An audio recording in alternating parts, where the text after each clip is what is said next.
let's start at 69. You say, the investigations referred to in Gauteng were headed by Brigadier Kopani of the Organised Crime Unit, who reports to Major General Kumalo, who is the Deputy Provincial Commissioner, Crime Detection.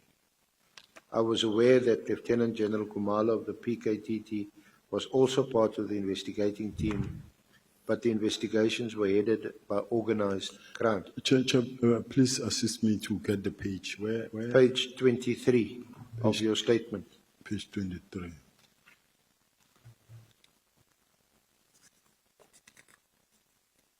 I've got it. Okay, so I was just reading back paragraph 69.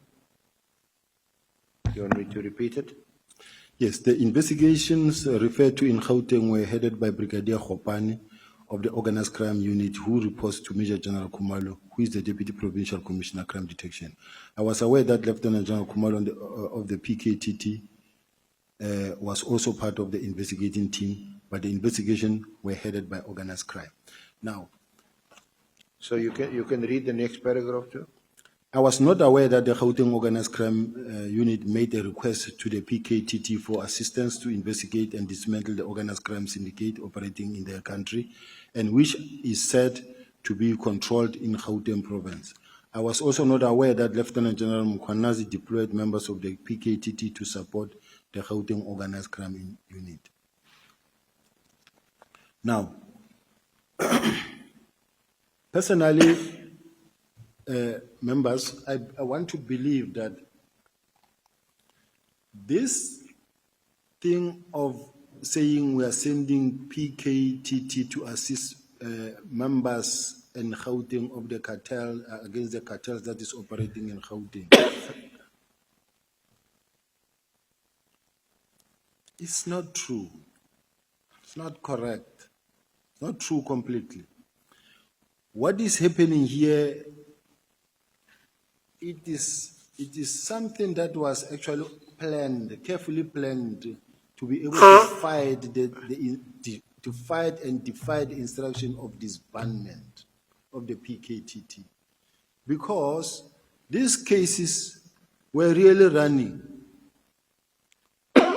The case of Swar, Mr. Swar, was resolved already. The case of that involved maybe Katiso Molefe, it was well under investigation, and it was running, and there was no interference from my part, that says do this or don't do this from my side at all. Now, to say now we know that the reason for the disbandment of the PKTT is because of there was this connection with the drug cartel. And yet, when you look at all the cases that are here are KZN cases. Nothing to do with Gauteng. Now you just say, no, we received this request to go and assist. The process started long time ago of disbandment. It started long time ago. It didn't start because of these cases, these two cases. If the reason why was to protect those ones, I think they would have done with these cases a long time ago and not even bring all the cases, the 121 dockets, and disband the whole task team just because of those two cases. I don't think it's fair or it's correct. It can't be correct. It's not true. So, as far as I'm concerned, somebody needed a reason to be able to fight back and push back on this thing. So you said paragraph 72, I also do not know who authorized the operation between organized crime and members of PKTT. Yes, because at some point, the PC of Gauteng didn't know, and then you will hear different explanations where General Mkhwanazi said we received from organized crime, and then I heard him also saying that no, it so happened that they were working with General Kumalo of crime intelligence, and when they realized that there are cartels, then it became a counterintelligence matter under General Khumalo. And then as a result, it became a counterintelligence measure under General Khumalo. And then that's when they come in, and then because he requested assistance back home in KZN. And then that's how they got in. Now, when they came in there, they say when we realized that this team is running around, they are conducting investigation, and then that's when we disbanded and we missed the target because we thought that those dockets are part of the 121 dockets. No, it's not correct. Okay. And the arrest of Mr. Katiso Molefe, were you aware of that? Were you involved in that at all? I was not aware at all, and I was not involved. I don't even know the facts, the detailed facts of the case. I do know for a fact that now they're talking about being involved in the murder of Mr. Swart somewhere there. And then I also heard that it's somehow connected to DJ somebody. But safe to say, for me, that as the Deputy National Commissioner for Crime Detection, I don't always get involved on the day-to-day cases that are running. If a case is running smooth, I don't get involved. If there are challenges and I'm approached, either by the National Commissioner or the Deputy Minister or the Minister, or let's say a family is complaining, I jump in. And I'll give you an example. I'll give you an example of, if you remember the Lusikisiki 18, because it was a national crisis. I mean, 18 people, family members wiped out. I went to Eastern Cape. I spent almost 2 weeks there running on the ground with the members. We arrested all of them. If you remember the case of the journalist in Mpumalanga with the wife, the team were running smoothly. You were in Lusikisiki. I was in Lusikisiki. The minister was also there. He was not there. He came there with the management for a visit, for a briefing. I'm the one who briefed them there. And they said that Brown Mkhotsi was also there. No, it's not true. Did you not see him there? Well, we were at the police station in a hall like this, and then there was no Brown. Okay, I interrupted you. Now, the one of in Mpumalanga, the journalist that was murdered there in Mpumalanga, it actually disappeared and nobody knew where they were, together with the wife. I was called by one journalist and say, General, can you please assist also, get involved in this thing? I called for a meeting on a Sunday. I called for a meeting on Sunday morning, called all the investigators, even in Gauteng, intelligence, everybody. We met in Mamelodi on a Sunday, and we launched an operation. I went with them, therefrom we went. And in 2, 3, 4, 5 days, we traced the bodies in the bush. We resolved the case. I jumped in when there's a need. I don't interfere in cases. So I was just saying, it's not like one is interfering in cases, and it must be known that I get involved in all the cases throughout the country, including the AKA matter. Including the AKA matter. I spoke to the parents of the other parents, not the parents of AK, but I spoke and I went with the spokesperson there. We were involved. So, lot of cases we get involved.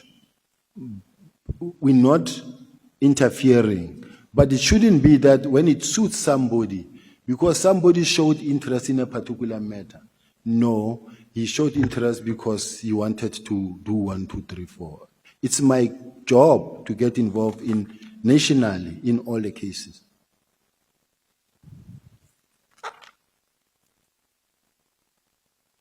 So, is it your evidence that the disbandment of the PKTT, or the attempt to have it disbanded, because we know as a fact it hasn't been disbanded, is the attempt to disband it, does it have anything to do with organized crime in Gauteng or anywhere else in the country? Not at all. Is there anything that appears from the Molefe report on what is contained in the docket or referred to in any of the dockets? Does it relate to or link up with organized crime in Gauteng? Firstly, I haven't seen a Molefe report. I haven't seen any report. I haven't seen any docket. I've never been involved in any docket. So, in this case of whether Katiso Molefe of Mr. Swartwood, I don't know anything. But what I know is that in the 121 dockets that I have, there's no Katiso Molefe, there's no Mr. Matala there.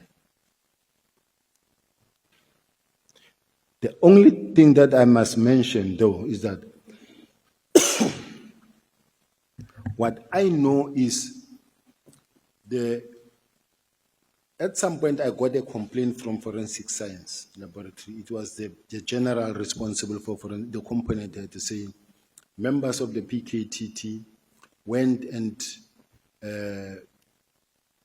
they summoned the official that is involved, the ballistic expert. They called the ballistic expert from home in Loate under the pretext that the prosecutor wanted him to correct a 212 statement, and they asked him where he was. He was at home, and then they called him to the police station. Then from there, and it was a team of armed,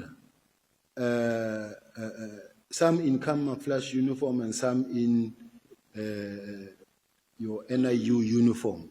And then they took him to his office to open the office of the ballistic at night, which cannot be done. It shouldn't be allowed, and it was wrong. They then forced him to open the office, and they were there interrogating him, and they demanded to take the files. They took the files and the laptop of an forensic expert, the ballistic expert. They took even the files of the PKTT, including guns, a gun or guns. And for them to be removed there, I think they called highway patrol, but they called another unit of the police to come and have them removed there. And there was even a hostage negotiator called. I heard in one address, Janam Kwanasi saying, I don't know whether it was at Madlanga or at this ad hoc commission, where he says, no, they are being influenced to open cases, to open a case. They spent a day with that person, they even bought him lunch. It's not true. We are sitting with affidavits, we are sitting with reports of the brigadiers and the generals that were reported to IPIT. And they even say when the docket, when the laptop came back, it was tampered with. They could not even open the laptop. It was tampered with. Now, that is being rogue. That is being rogue. And if this house really would allow also something like that and not question it, it's being rogue. You cannot have a disciplined member of the police unless you think you are above the law. You will go to the forensic department at night and force the forensic office to be open and seize some documents or the laptop. That laptop has lost its credibility as we speak. That laptop, it has been tampered with. Now, we must bear in mind, Chair, neither is General Mkhwanazi an investigator. Doesn't know anything about investigation. Colonel Khumalo, Lieutenant Colonel Khumalo, was Mkhwanazi's driver. He's also investigating this thing. I don't know if General Khumalo's got investigation. I know he's investigating, but he's never been an investigator. I don't remember him being trained as an investigator, unless he's got that certificate that says he did investigation. I might be wrong. Now, the same member of the political killing trust team members, including Lieutenant Colonel Kumalo, these are the team that are investigating, going, kicking the doors. There are so many cases opened. They went to Fort Hare University and they took money from accused number 1 at Fort Hare University. That matter is investigated by the DPCI. There is evidence, they don't deny, but nothing is happening. Why some of the people are above the law? They can do as they please. Nobody takes action because, no, they are protected. We need to know how many cases were opened against these political killing task team members. They are there. No action is being taken because, no, there are some powerful individuals that cannot be questioned. It's wrong. The country shouldn't allow this. They are here, they are operating, but yet they are suspects. No. Can I ask whether, or what your thoughts are on whether Lieutenant General Kumalo can be your head of crime intelligence and serve as the head or the leader of the political killings task team? It is very wrong. Why is it wrong? You cannot start from you being a brigadier at a lower level, major general, lieutenant general. You are still in charge of the political killing task team. The function of crime intelligence is to gather, collect, collate, analyze, and support the investigative capacities. You are crime intelligence. This country is suffering already in terms of intelligence. There's no intelligence in this country. Yes, they are doing a good job on the ground to a certain extent, but we are sitting with, tell me, who are the people that are killing the children in Hanover Park, Eldorado Park, the kingpins, the people that are behind? Who are the suppliers of the drugs, all the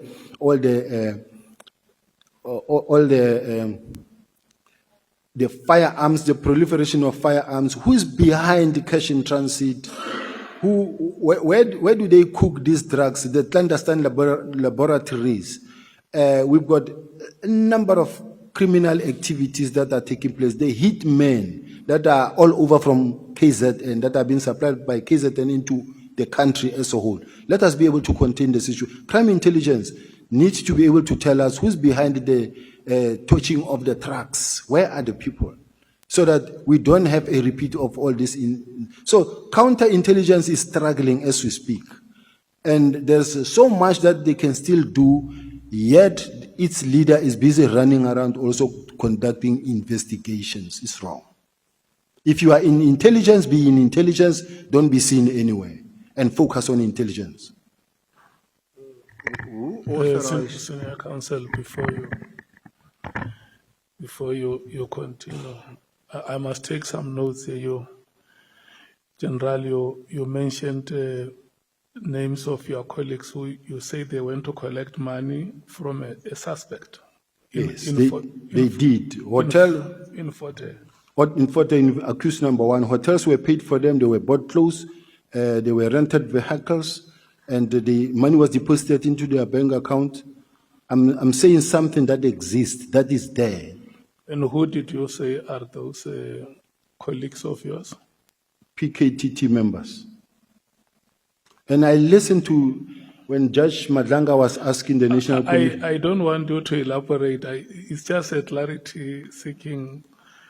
So in my record, I must just say PKTT members.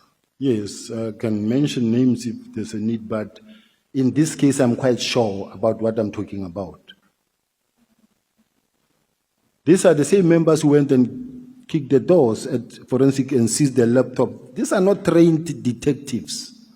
How many are those members? Because it's like you are reluctant to give.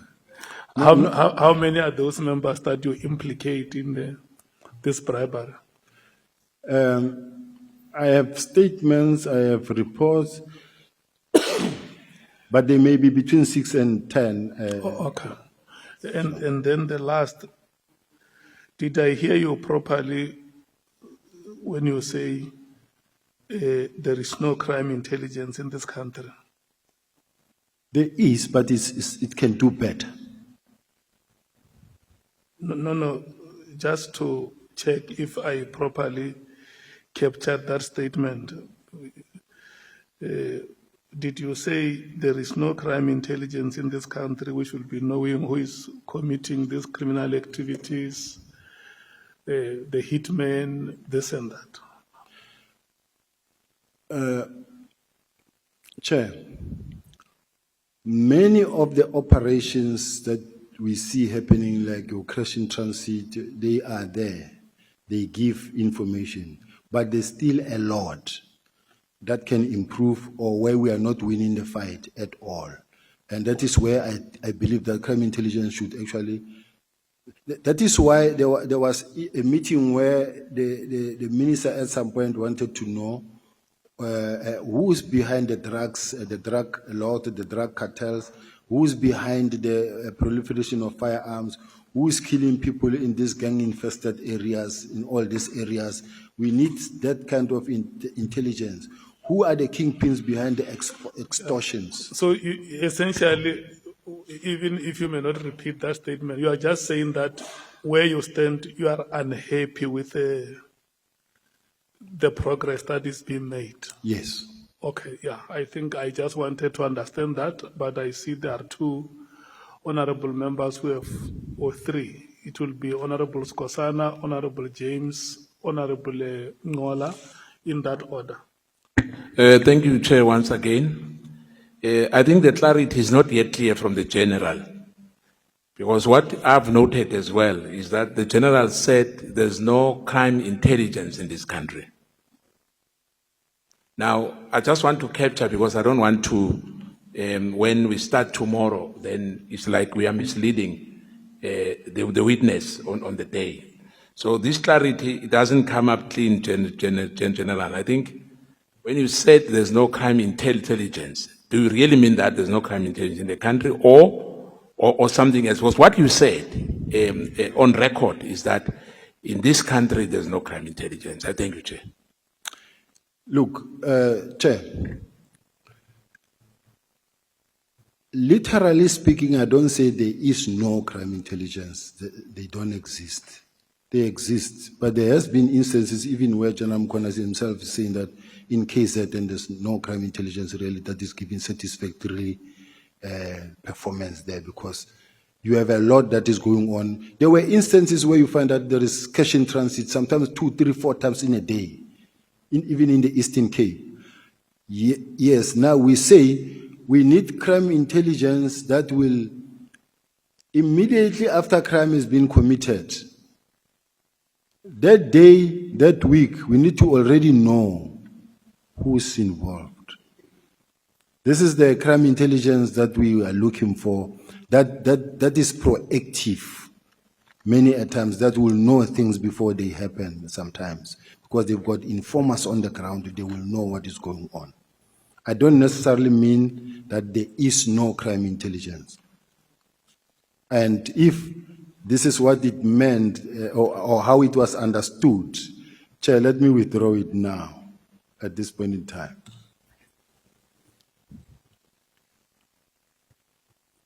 What are you withdrawing, General? The statement that says there's no crime intelligence, because I wasn't meaning, literally speaking, that there's no crime intelligence. But the one that you said that you are not happy with the progress that crime intelligence is making, you stand by it? I stand by it. Okay, thank you so much. Honorable James. Thank you so much, Jay. When General Sibiya spoke, he didn't mince his words. He was clear. He even qualified his statement. He qualified his statement. When General Mkhwanazi spoke, when General Masemola spoke, they all said the same thing. When we questioned General Masemola and the crime detection, which spoke to crime intelligence in this country, he said there's actually no, it doesn't exist. He did say that. All three of them said exactly the same thing. Yes, there's a unit There's a unit called crime intelligence, but how effective is that unit? So he has withdrawn his statement now, so I'm not sure if this is even worth going into. But all three generals came here and they qualified and they spoke about exactly the same thing you're speaking about. And when General, when we have operations, that's the one thing we lack, is intelligence. So let's be truthful here. Thank you.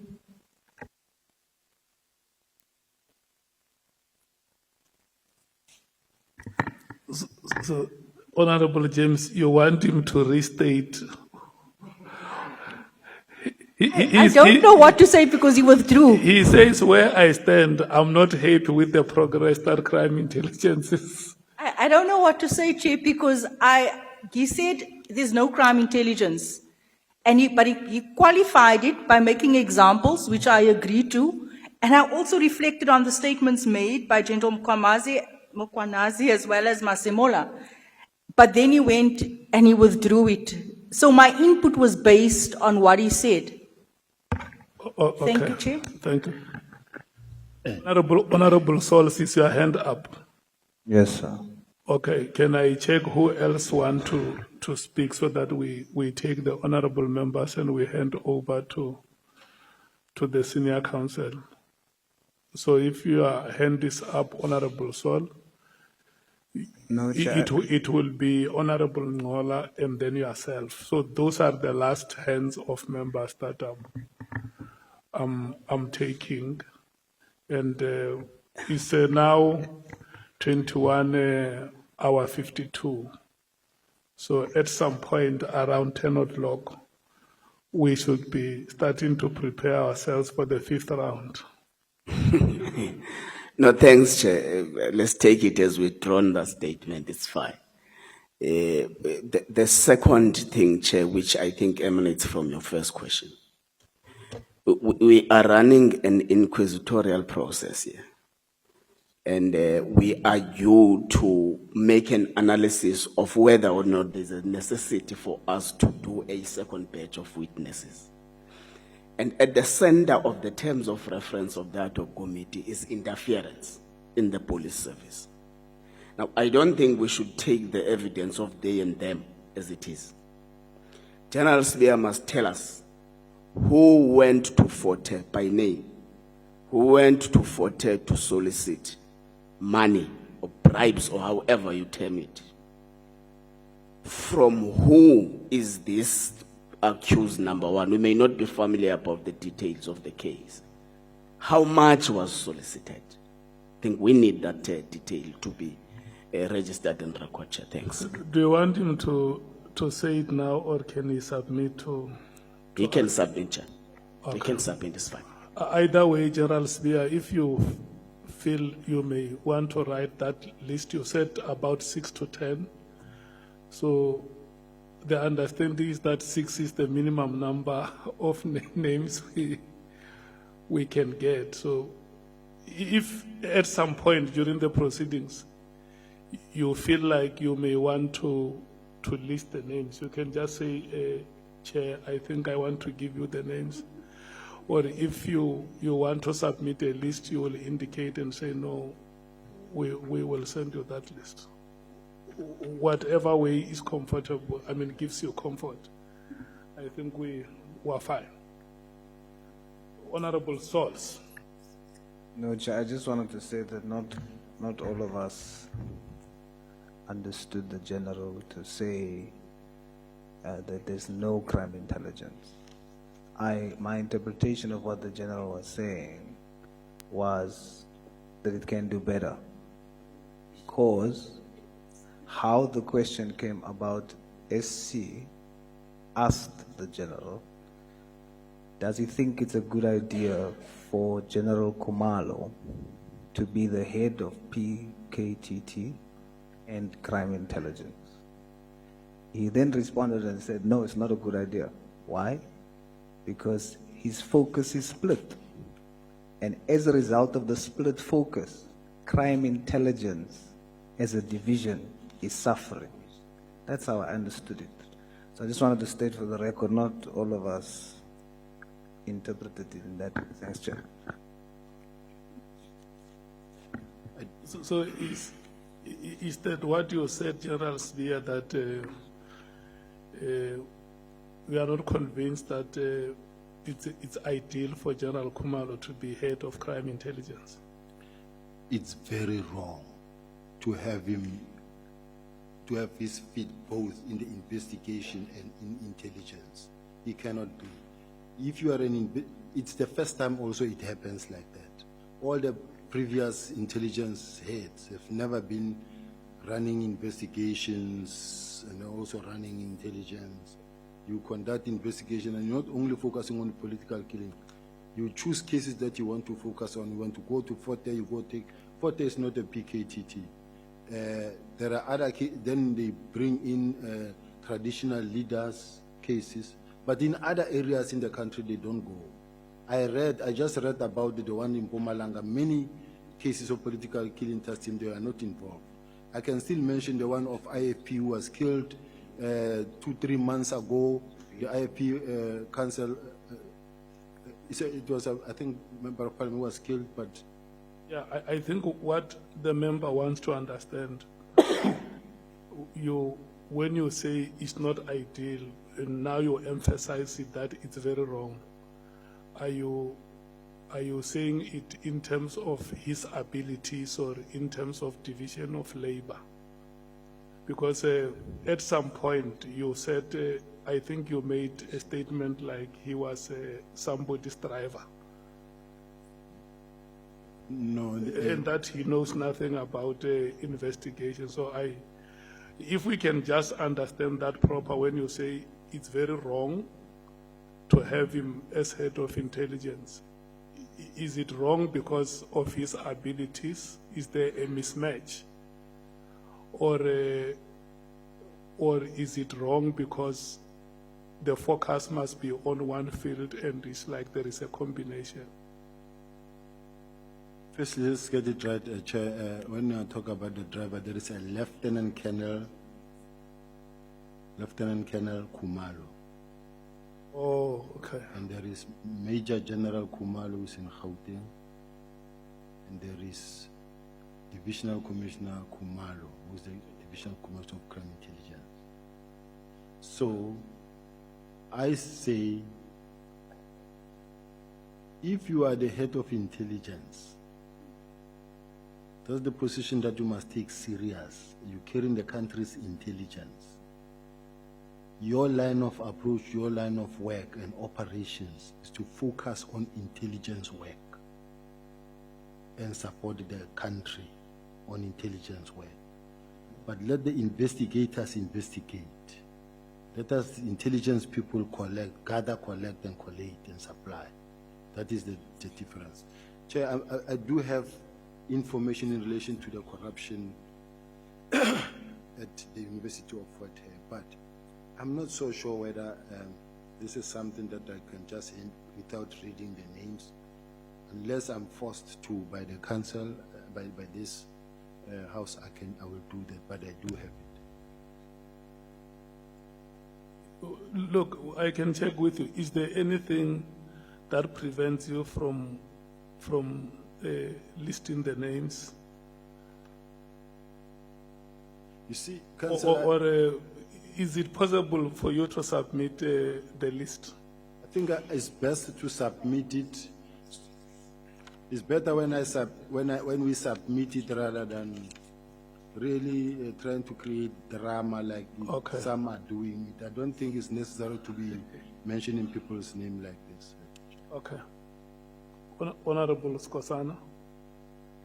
Yeah, I think, Chair, as he said, General said that there's between 6 and almost 10 members. And on the submission here, we have 4. There's names, no, there's 4 here, on page 176 and 177. The names are already there. I'm not going to say much. I think tomorrow we will get to it. But explosive, I must say. Thank you. No, you know, honorable members, you remember in one of our proceedings we said that when we speak, we must not inject fear in each other.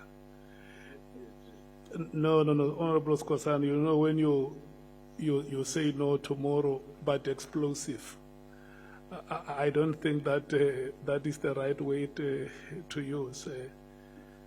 Yeah. Okay, Honorable Ngola. No, Chair, I was going to do a follow-up on the proposal I made. I think in the index core bundle, there is the names, as Honorable Skosana is saying, in page 177. Therefore, of course, with some Sergeant Mukwena who received a polo neck and a coat. Thank you, Chair. But why do you have to do that, Honorable Ngola?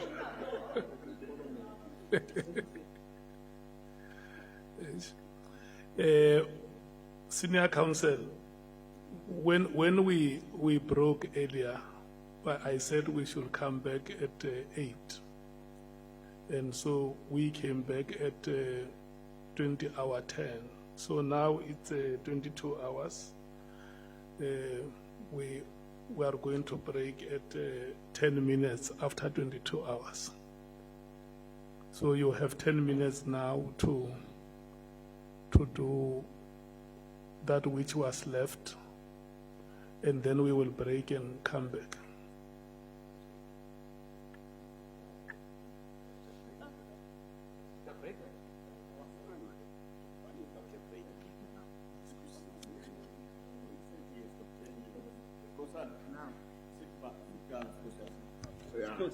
We are not breaking now, Skosana. The senior counsel is finishing the 10 minutes of the time allocated to him. Can I finish up, Honorable Chair? I don't know, when you say you finish up, you mean you can run to the end, or you... I can run to the end without having to take Without a break. having to break? Yes, it's not. Oh, okay.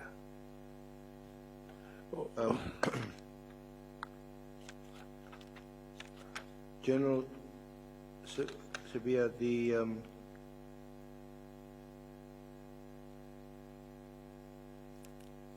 is there factions, or are there factions, or is there factionalism in the police, in SAPS? That's a most difficult question.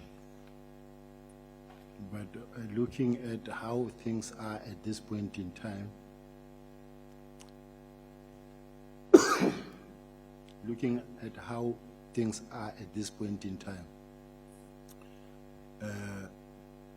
I'm sure the whole country has watched how the National Commissioner, together with General Kumalo and General Mkwanazi, have been carrying on.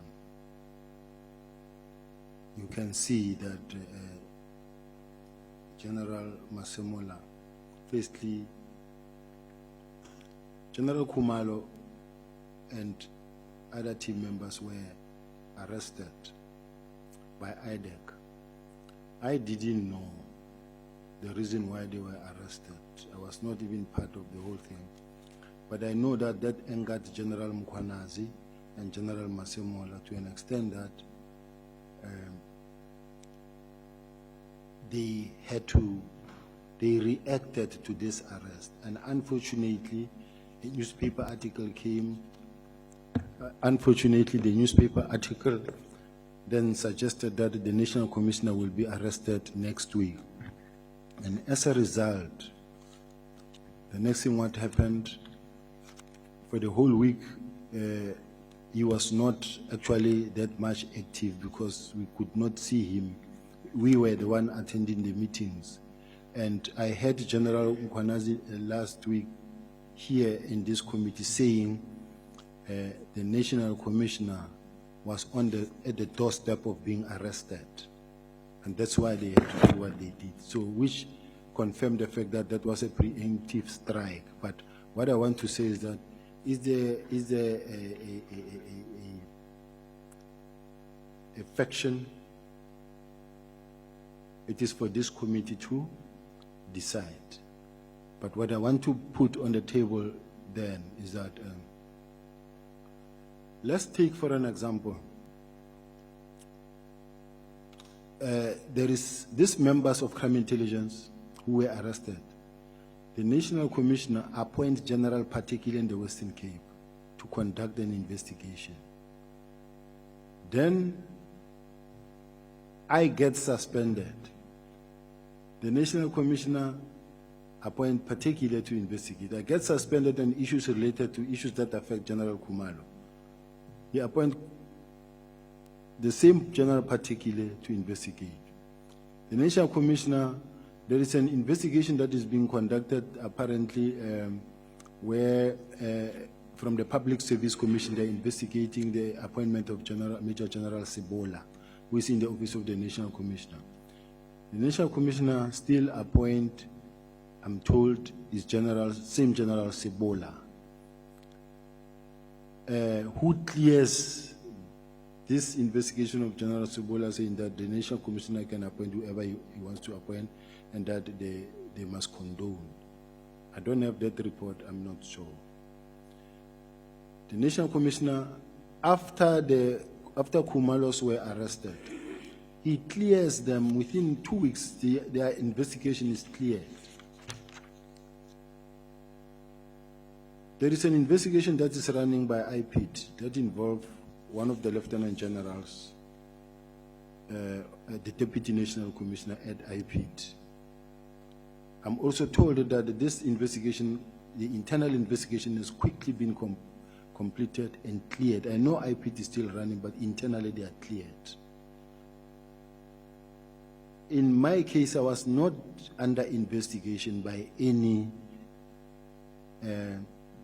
institution, and other than the investigation that they themselves, like your Khumalo and General Mkhwanazi, and they are running after me about. So I'm just saying, looking at the unfair way in which this whole thing is being handled, one can actually come to a conclusion that there are those that are very close to the heart of the National Commissioner, and there are those that he wants to see out of the police. I know where I'm sitting. Now, as we speak, I'm facing 4 parallel processes. 4. At this point in time, I'm supposed to focus on the Madlanga and the ad hoc. And as I'm trying to focus on these 2, I'm expected to watch the proceedings and record so that I can also go and put a report together so that I can also represent myself there. Then I was then suspended and charged departmentally. Now I must go then to the other labor lawyers to deal with this thing when I'm dealing with these ones that are assisting me with Madlanga. Then as I'm still looking at that, then I get criminally chased on again.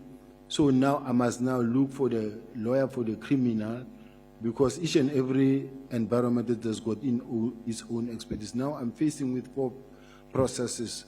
I haven't been sleeping. I have to, during the day, attend to the unions. I have to attend to the lawyers. I have to, at night, I must listen to who said what about me. So it hasn't been an easy process.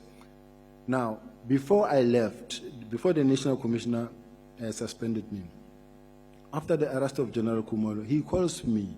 He makes me to sign the approval for the finance support for General Khumalo and the team that was arrested. In my case, we are applied. To date, we haven't had anything. And you do get lawyers who says, no, I can't spend so much time and I have nothing, I'm not being paid. Tomorrow they ask you a question, but who's financing you, your legal battles? And they are not approving it as well. What must I do? And it was clear that you go to the ad hoc, you go to the Madlanga or criminal, you are entitled to be covered, but I'm not. So I'm just saying, these are the things that makes me believe that all animals are equal, but others are more equal than others. But it does, what is this? Does this manifest a differences with you, a dislike of you, or even victimization? Or does this manifest that there are factions within SAPS? All of those. All of those? Yes. I feel that in my case, remember I came back as a result of the court order, the labor court that says go back to your work. And many heard General Mkhwanazi saying, I don't know why this man came back. I don't know why the organization allowed him back. I don't know why your colleague would say that, because I joined the police at a very young age when I was 20 years old. Today I'm 57 years old. I've been working very hard for this organization, and he knows that how we were released is because of my involvement in the investigation of Richard Mudlu. I'm the one who arrested Richard Mudlu, not him. I worked with Minister Begit, former Minister Begit. I reported to him at that time, and General Dramat and Petros. And then General Mkhwanazi was just there for a few months and then also removed, and then Minister Riapiaga. I am the one who was involved there. Now, when we were released or removed, all of us, because of the rendition matter, where I was not involved, that's why the court said, this can't be, because this man you can see was not there. The same applies to this thing of this disbandment. I cannot for the life of me, where I'm sitting, imagine that an instruction, a lawful instruction comes from the minister to the national commissioner, from the national commissioner to me. And a deputy national commissioner must lose his job because of that. And then they bring other stories to muddy the whole thing and say, no, it's because of the cartels. We didn't know what we now know. They are not connected, this thing. Just tell me what was my role in those cartels that you're talking about. Where I'm sitting, I have a document that was produced by Crime Intelligence. When the minister said, I want to know who's supplying firearms. Where do these firearms coming from? Why are we not able to arrest these people that are supplying the firearms? And who's supplying drugs? Where do they manufacture drugs? Do we know who are the kingpins? Do we know where the clandestine laboratories are? Why are you not arresting them? The presentation was presented by Crime Intelligence. We have those presentations. The big five that is being spoken about is not there. And if it is indeed true, it is there, it exists, why are they not being arrested?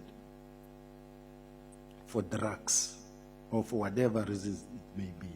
But personally, I'm not involved in the big five. I don't know the big five.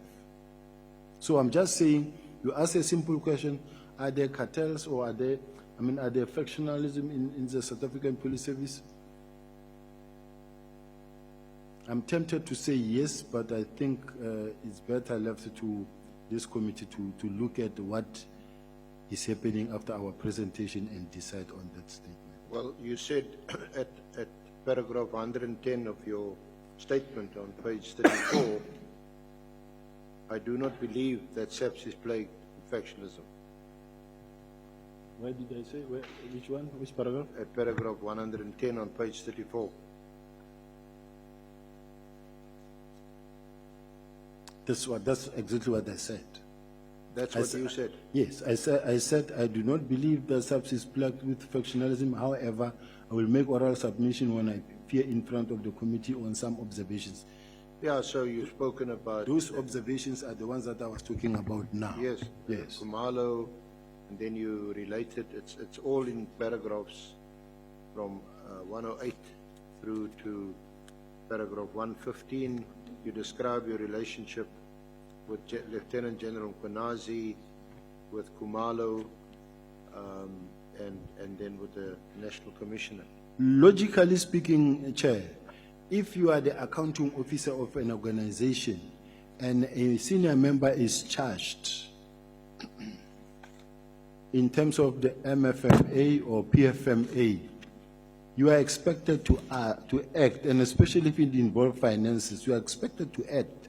There's no way that a person is criminally charged by a department such as IDEC, and you don't act, you just keep the person, you even bring the person to work in your office.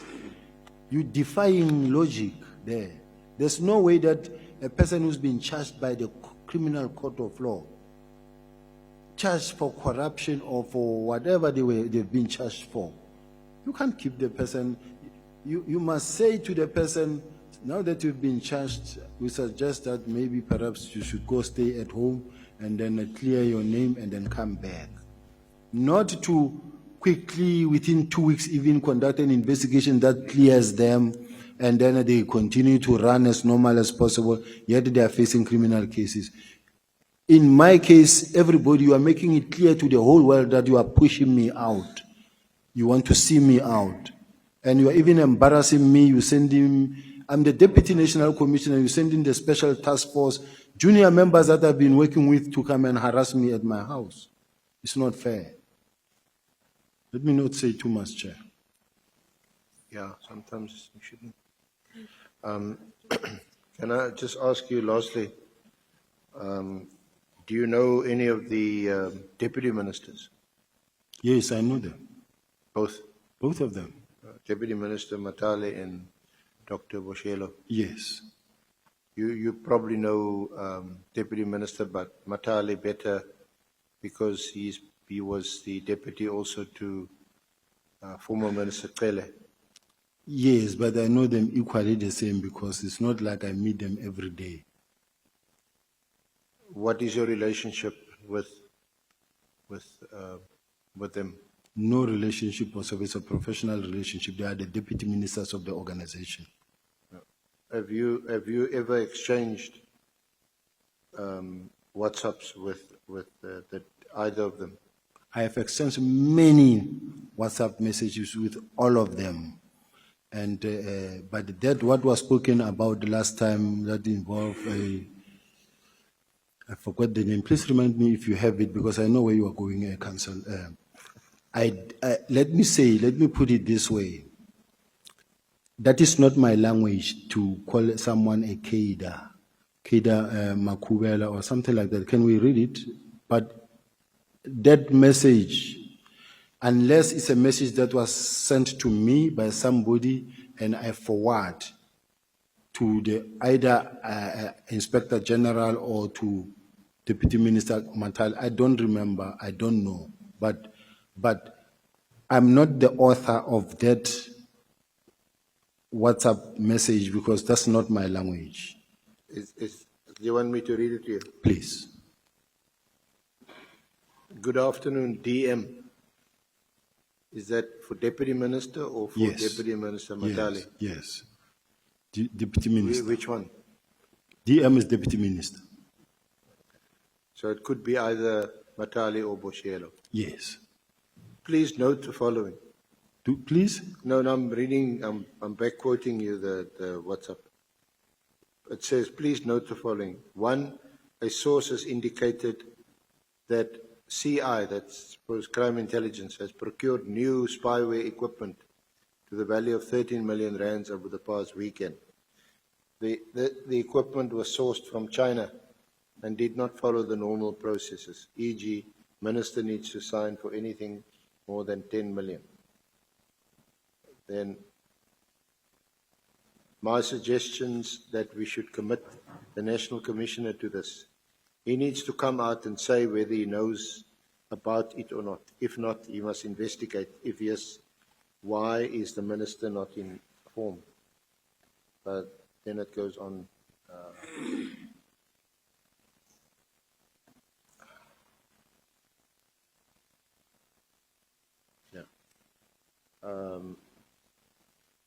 Then it goes on to say, therefore, only a handful of individuals are privy to the details of the procurement and its usage.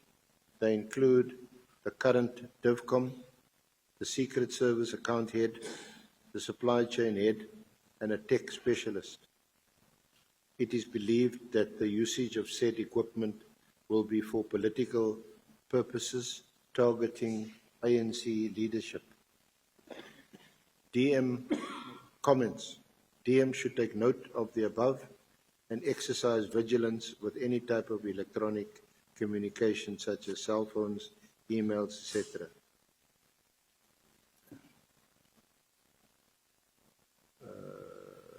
Yeah, then it's cut off. What's it? No. Comrade Matabula has also been briefed. Please try to check. I'm not sure what is going on. Now, I don't even know who's Comrade Matebula.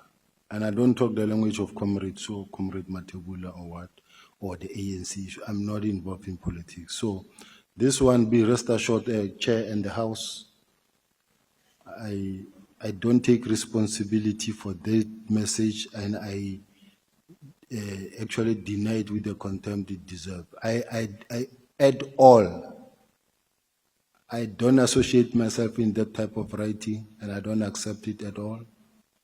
Total.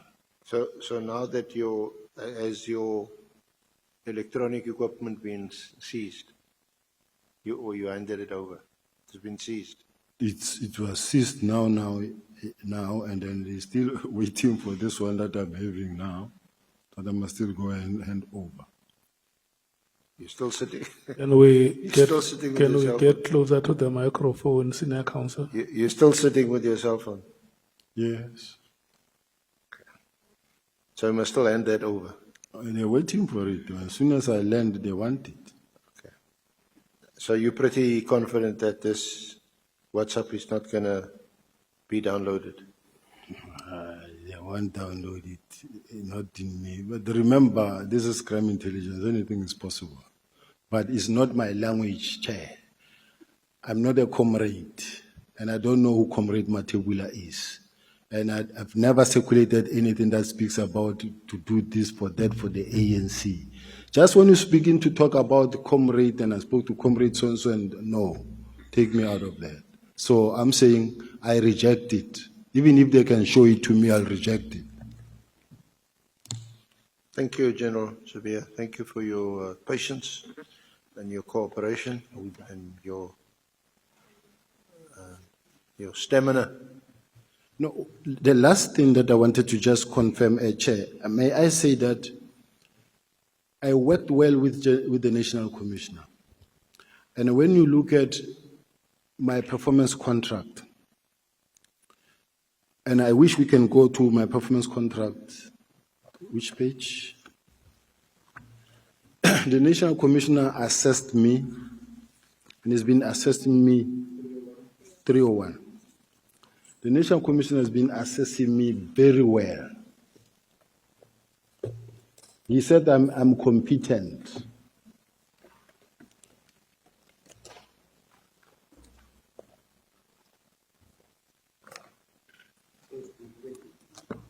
Yes.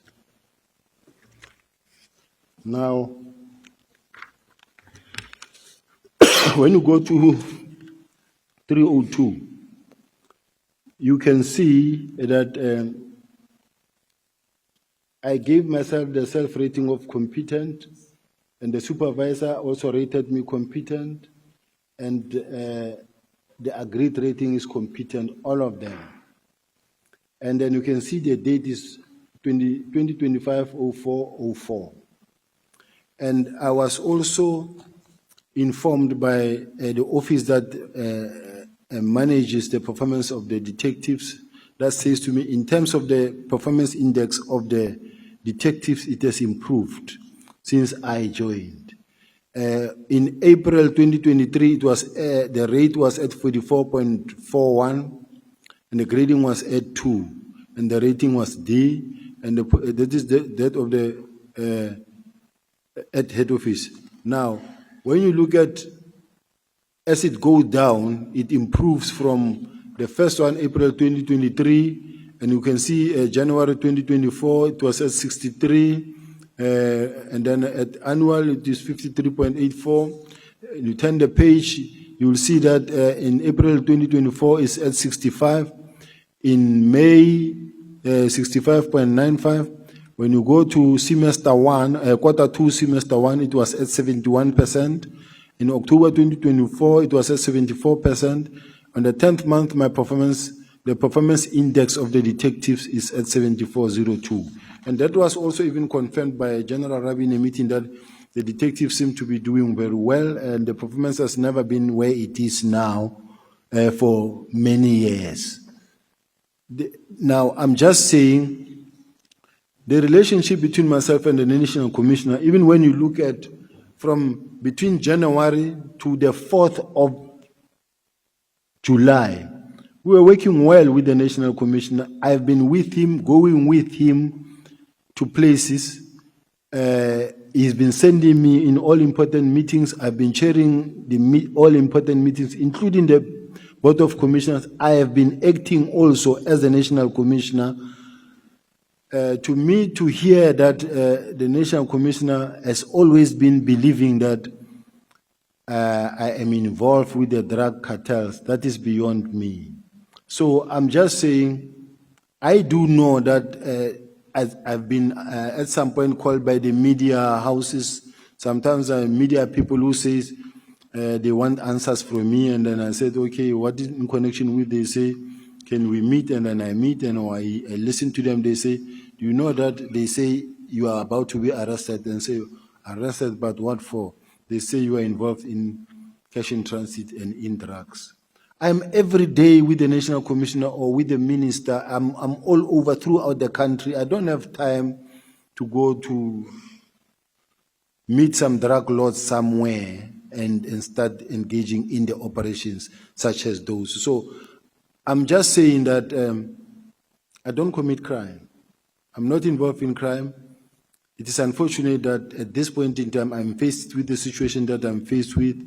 My request to this committee, Chair, is that I'm still to participate at Madlanga. I'm facing the disciplinary process, I'm facing the criminal cases, and my raid was made public. And then even when I was suspended and I was instructed to return the firearms and the appointment certificate and all that, and then it was also leaked that says, no, we took things such as firearms and this and that. That puts the life of my family in danger. So this is the position where I find myself. I had to prepare coming here, and I don't have my devices, my laptop, I don't have my access to the documents. I had to make sure that I prepare for this. To me, I want the chair to take note that I fought hard, I worked hard to try and be able to present here, but it is difficult for me. Thank you very much, Chair, for the opportunity to present, and honorable members, I really appreciate the opportunity. Just waiting for tomorrow. Yeah, thank you so much. Honorable members, this is how we are going to proceed. Can I take the hand of Honorable Skosana? Thank you, Chair. I just wanted clarity, Chair, not a question once again. The evidence leader asked the witness about the message on WhatsApp. So I'm not sure whether I heard very well that he said perhaps is the one which he forwarded because he's talking about the Qaeda or whatever. And I want for him to put it on record in terms of clarity. Does he own up to the WhatsApp message, or that WhatsApp message alleged between himself and the deputy minister is not his WhatsApp? Thank you, Chair. Yeah, it's just for him to re-emphasize, because I think he has said it in a chapter and a verse. That is what he wants you to repeat what you said, General, but I think I heard you properly when you said, even if it's brought to me, I will reject it. It's not my message. General, I almost said General. You will be a General, Chair. I must say that is not my writing style. I don't call people comrade. And I don't know who Comrade Okeda Matibula is. That message, whoever has got it must own it. It's not my message. Okay. Thank you so much. Honorable members, please listen properly now. We are going to break for 10 minutes. And then when we come back, we will adjourn the meeting.